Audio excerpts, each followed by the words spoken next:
All right, you guys. So now we got Mikey on the hot seat, and I got the juicy questions for him. So I'm very excited. So my first question for you, Mikey, is you're 4 years into the game now.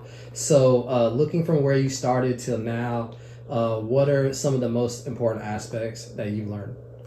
One of the most important aspects is definitely patience, guys. I mean, I don't know how a lot of you built your collection, but Darius and I, when we started, we decided that we were going to start with all baby snakes. So everything you see in these racks behind us was bought as a hatchling and was grown up to this point. So patience is definitely an important thing that you need to learn and you need to accept when you start working with ball pythons or any animal for that matter.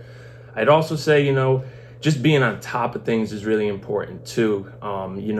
Observing your animals, learning their behaviors, looking for the signs you want to see when they're breeding, especially in those females. This is really important and it really will help you in the future as you start breeding and doing more pairings down the road. So I think that's probably the most important things that I've learned in the first 4 years of keeping and breeding ball pythons. Okay, great, great. So my next question is because I feel like people see like how popular we are on social media and everything like that. So my question is, what is like something that has like been like a downfall that you've experienced while breeding and keeping the animals? Like, what's something that like the people who haven't seen something bad happen?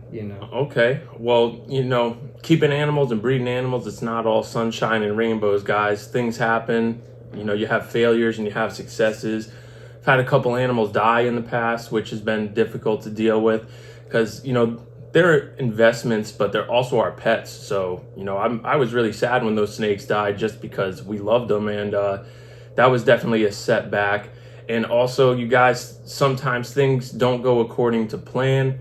You got to deal with odds when you're hatching eggs. And, our most recent clutch, I was expecting to hit at least like 3 or 4 banana clown combos out of 8 eggs, and we only hit 1. So, it can be disappointing, but at the same point, it's still a success. We had 8 healthy babies, and like I said, guys, things don't always go as planned. Sometimes you might think a female is going to be ready to breed, and all of a sudden she stops eating, or, same thing with the male. You got a male that's ready to breed, but he stops eating, so it'll really test your patience a lot and it will really make you work to get those results. And it's really rewarding when you do have those successes because let me tell you guys, you'll have a lot more failures in this business than you will successes, especially when you're first starting out. So don't give up, push forward, keep going through it, and eventually you'll get to your end goal.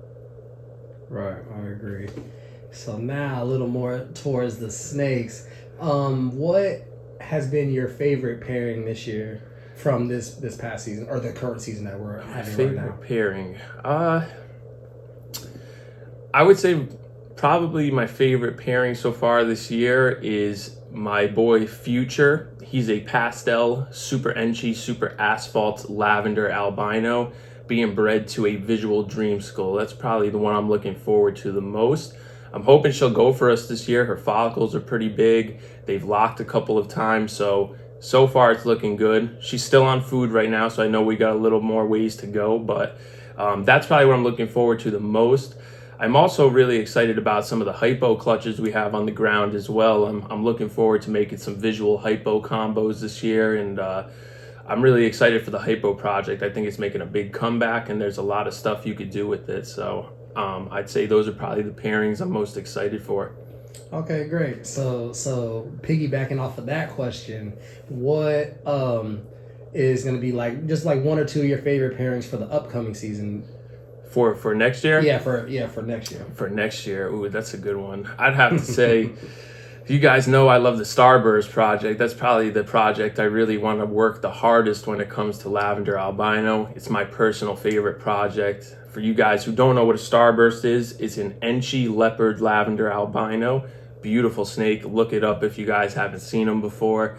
And the pairing I'm looking forward to the most is with that same male Future, the pastel super enchy, super asphalt lab, breeding to our girl Nova, the Confusion Starburst. So I'm really looking forward to that clutch. I think it's going to be sick.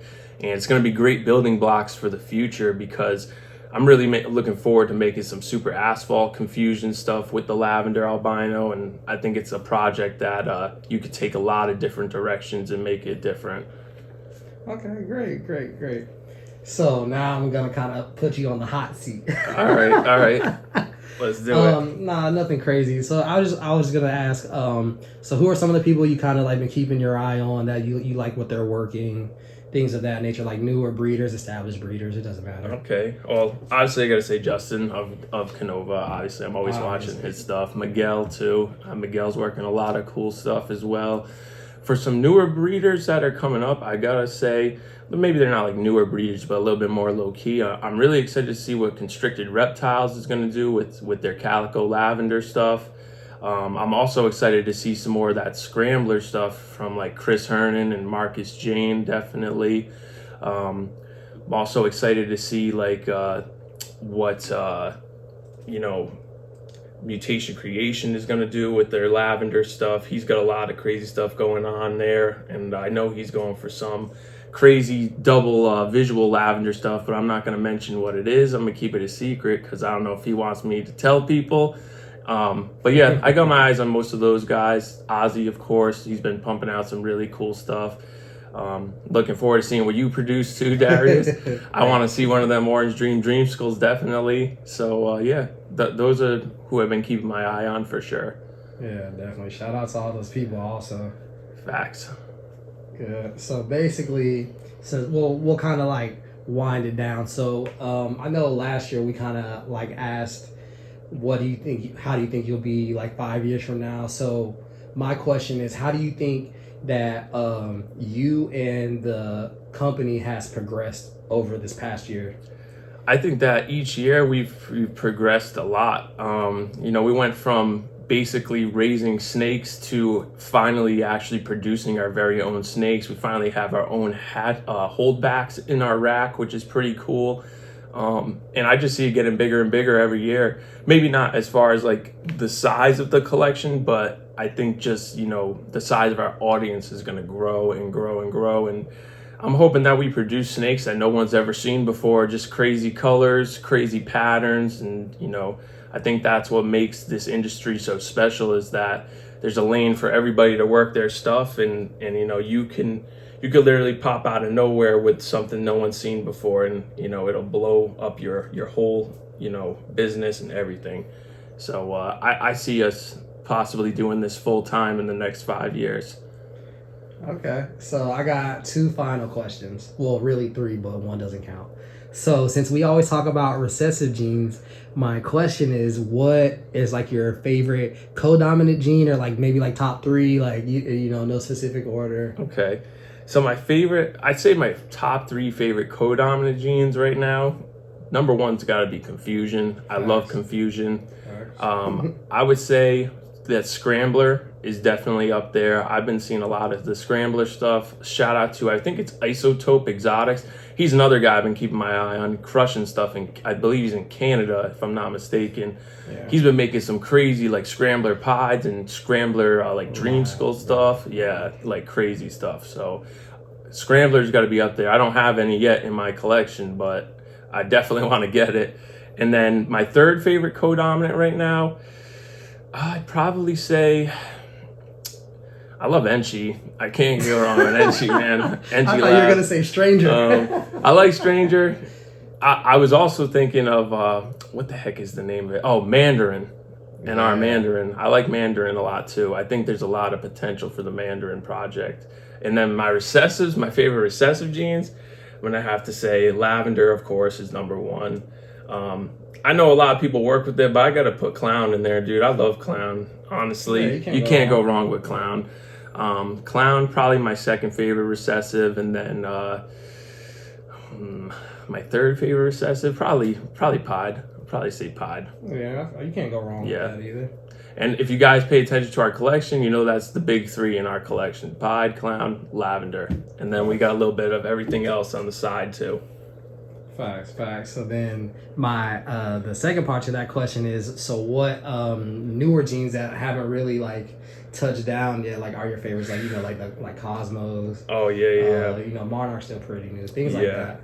I like Cosmos a lot for what I've been seeing with that. I like Puzzle a lot. I think Puzzle's going to be a really cool project. I think Monsoon is going to be a cool project as well. So those are just a few of them that I think are out of the newer stuff coming down the pipe that I'm intrigued with. Also, I don't know if you guys have ever heard of the Hydra but that stuff is crazy too. Crazy. I've seen some really cool like Hydra Clown stuff, and I'm definitely intrigued by that codominant gene as well. Yeah, I remember when we first seen that. Yeah, that thing is sweet. All right. So yeah, that'll wrap it up for today. Is there anything else you want to say before we go? I just want to say thank you to everybody for showing us love and support. It really means a lot to us, guys. And, you know, the audience really helps to keep us motivated. You guys always have positive things to say in the comments, and, you know, you're always checking in with us, which I appreciate.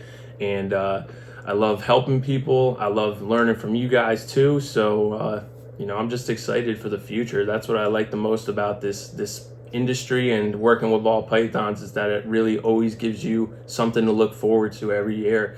Like, even though we produce those babies this year, me and Darius are already looking forward to the pairings to next year, the babies to next year. So it's always something to look forward to, and I think it's rare. That's not something that a lot of things you do in life gives you. So that's really what I would say I love the most about breeding and keeping ball pythons.